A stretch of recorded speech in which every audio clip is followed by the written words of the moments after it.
It was a low-key arrival for such a high-profile visit. The Crown Prince from Saudi Arabia did not go in through the front door, but soon found himself in the Oval Office. And there, US President Donald Trump, addressing mainly a domestic audience, took the opportunity to outline the financial importance of the Saudi relationship.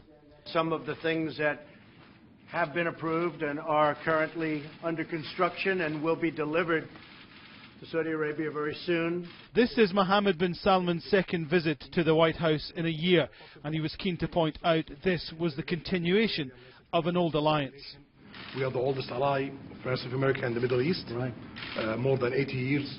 But there was a warning from the President to Saudi Arabia and others in the region. Whether it's Saudi Arabia or other countries, as we know, there will be no funding. We have a zero tolerance for the funding of terrorists. Among the things to be covered in the talks, the Iran nuclear deal, security across the Middle East, and the war in Yemen, which was also being discussed across town, with some US senators expressing concern about America's continued support of the Saudi-led operation in the country. US forces have been actively engaged in support of the Saudi coalition in this war, providing intelligence and aerial refueling of planes whose bombs have killed thousands of people and made this humanitarian crisis far worse. The Crown Prince's visit here to the White House marks the start of a 3-week trip to the United States.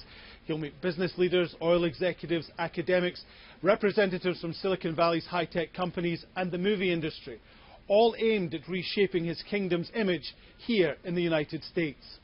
But one analyst says there are bigger issues to deal with closer to home for Saudi Arabia.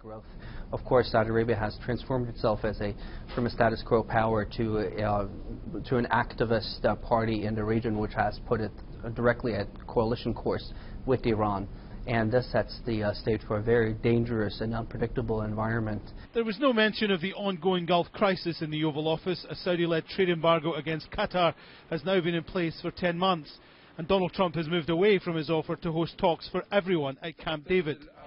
Mohammed bin Salman has a long list of things to be discussed, debated and agreed during this US trip, and he does so believing his relationship with the President is deep, strong and mutually beneficial.